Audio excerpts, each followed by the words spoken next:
Hey, my name is Jason. I'm a registered polysomnographic technologist and a registered sleep technologist. And people see on their sleep report all the time the AHI and the RDI, and these numbers are used in the diagnosis of sleep apnea.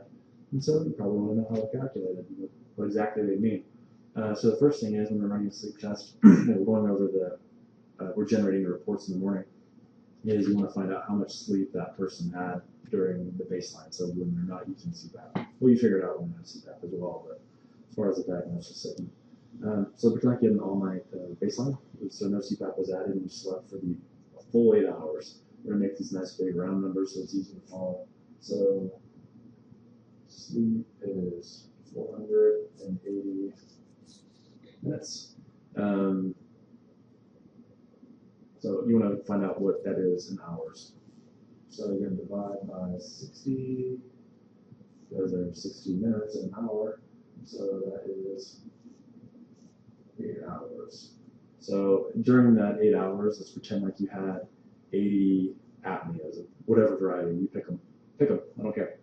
Just say you had 80 obstructive apneas, though it doesn't matter, even if you have hypopneas, because it's an apnea, hypopnea index. And let's just say, so apneas and hypopneas are 80. So what you do is you take 80 and you divide it by 8. 8, so 10. And obviously you know that makes sense because if you have 10 per hour and you slept 8 hours, that should equal 80. So it all adds up. So that is the AHI.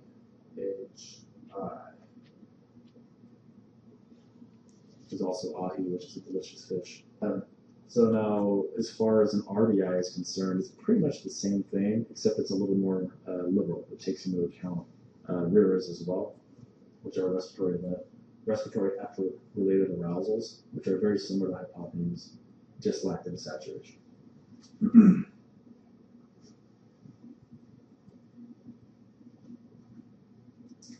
So, RDI. Respiratory disturbance index. So you still have these apneas and the hypopneas, which are 80, but now you have a bunch of these RIRs thrown in as well.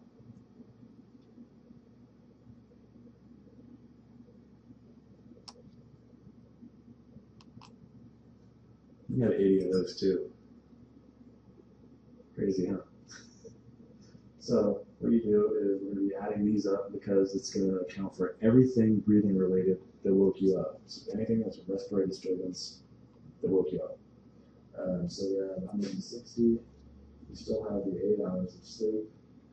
And so we divide 60 by 8. That is 8 goes into 16. 2 times, 8 goes into 0, 0 times, so you have an RDI of 20. 0. And so basically what that means is that 20 times per hour you're going to be waking up from something. And so you can break that down. Every 3 minutes you're going to be waking up from something, and you can kind of get a feel for, well, that's probably really disrupting my sleep. These are also the AHI and the RDI are often broken down in terms of REM versus non-REM. You'll notice that during REM, your AHI and RDI are probably higher than versus non-REM. Non-REM being stage 1, 2, or 3. And it's just helpful in diagnosing it. Sometimes people find that they're REM specific, which just means that you have more events while in REM. Or you'll notice that while you're in the supine position, which is on your back, versus the non-supine position, which is on your side or just on your stomach, you'll notice that while you're supine, your AHI or RDI are also higher. So they're just tools that we use to really isolate how your apnea can be treated and whether during sleep application you need to be on your back or not, or if you can get a positional therapy, which is a fancy way of saying sleep on your side, that kind of thing. So thanks.